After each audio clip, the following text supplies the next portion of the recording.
दोस्तों, आज की कथा कोई सामान्य कथा नहीं है। यह उस रहस्यमय रात्रि की गाथा है जहाँ एक कन्या, एक अघोरी और एक प्राचीन देव मंदिर के बीच चमत्कार और भय का अद्भुत संगम हुआ था। कहते हैं इस मंदिर का द्वार केवल उसी को दिखाई देता है जिसके जीवन में किसी अधूरी आत्मा की परछाई जुड़ी हो। आज मैं आपको उसी द्वार, उसी रहस्य और उसी चमत्कार की कथा सुनाने वाली हूँ। मन को मजबूत कर लीजिए क्योंकि यह कथा आपकी आत्मा को भीतर तक हिला देगी। कहानी का नाम मोक्ष द्वार, एक कन्या, एक अघोरी और प्राचीन मंदिर का रहस्य। चलिए चलते हैं कहानी की ओर। वन प्रदेश की पुकार। राजस्थान के एक निर्जन अंचल में सुरभि नाम की युवती रहती थी। वह साहसी, सत्यप्रिय और मन से अत्यंत निर्मल थी। पर बचपन से उसे एक ही स्वप्न बार बार आता था। लाल चुनरी से सजा मंदिर, असंख्य घंटियों की रुनझुन और एक विशाल पत्थर का द्वार जो केवल उसी को दिखता था।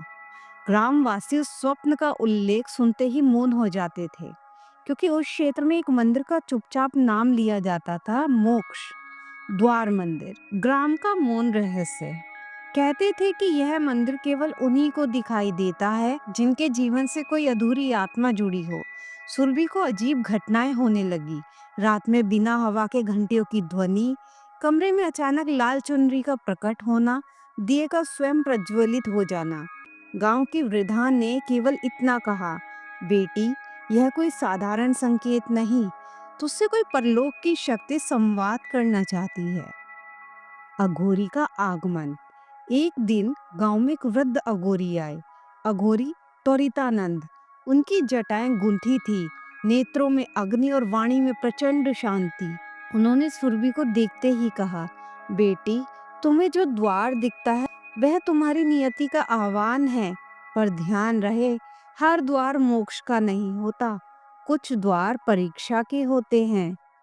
चमत्कारों की आरंभिक छाया। सुरभि के घर दीपक अपने आप जल उठते, घंटी बिना स्पर्श के हिलने लगती और रात को उसके कानों में एक ही वाक्य गूंजता, वापस आओ। किसी अदृश्य शक्ति का स्पर्श उसे चारों ओर से घेरने लगा था। रात्रि की निर्भय यात्रा। एक अमावस की रात्रि अघोरी त्वरितानंद ने कहा, आज वह द्वार तेरे सामने प्रकट होगा। वे दोनों घने वन की ओर चल पड़े। अचानक दूर एक लाल आभा चमकी, असंख्य घंटियां एक साथ झनझनाई और सुरभि ने वह दृश्य देखा जिसे वह जन्मों से स्वप्न में देखती आई थी। लाल चुनरी से सजा मंदिर और उसके मध्य खड़ा चमत्कारिक पाषाण द्वार। आत्मा का उद्घाटन। अघोरी ने धीमे स्वर में कहा, जो शक्ति तुझे पुकार रही है वह कोई पराई आत्मा नहीं, वह तेरा ही पूर्व जन्म है। सुरभि के पैरों तले भूमि डोल गई। द्वार के निकट खड़े होते ही एक दिव्य स्त्री आकृति प्रकट हुई। उसने कहा, मैं अभया, तेरा पूर्व जन्म। मेरी मृत्यु अधूरी थी, इसलिए मेरी आत्मा इस द्वार से बंधी है। पूर्व जन्म की पीड़ा। अघोरी ने स्पर्श कर सुरभि को उसके पूर्व जन्म के दृश्य दिखाए। वह एक देवदासी थी जिसका जीवन मंदिर में बलि के षड्यंत्र की भेंट चढ़ने वाला था। वह भाग निकली थी, पर अधूरे भय और अपूर्ण सत्य के कारण उसका प्राण यातना में छूट गया। बलि स्थल का पुनर्जागरण। मंदिर की मूर्तियां स्वयं हिलने लगी, प्रकाश के स्तंभ आकाश की ओर उड़ने लगे, घंटियां विकट वेग से बजने लगी। अभया की आत्मा रो पड़ी, मेरा सत्य आज पूर्ण करो, मेरी अधूरी कथा को संपूर्ण करो। मोक्ष क्षण। सुरभि ने अपने पूर्व जन्म के भय को स्वीकार किया। उसने द्वार के सामने हाथ जोड़ते हुए कहा, हे दिव्य शक्ति, यदि मेरे भीतर अभया का अंश है तो उसकी आत्मा को शांति प्रदान करें। जैसे ही उसने यह कहा, द्वार से प्रकाश का प्रचंड प्रवाह निकला। वन आलोकित हो गया। अभया की आत्मा दीप कणों में बदलकर विलीन हो गई। अनंत रहस्य का संकेत।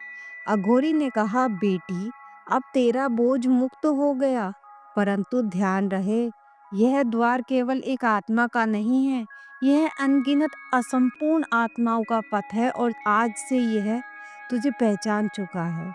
द्वार धीरे धीरे बंद हुआ, पर पूरी तरह नहीं। एक संकरी रेखा अब भी चमक रही थी, मानो अगली पुकार की प्रतीक्षा कर रही हो।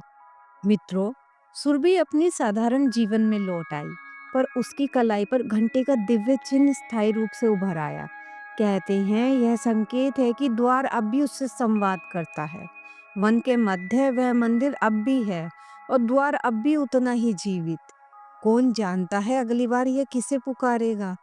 ऐसी ही चमत्कार और रचनात्मक कहानियों को सुनने के लिए हमारे साथ बने रहिए। हम फिर मिलेंगे, फिर एक नई कहानी के साथ। धन्यवाद।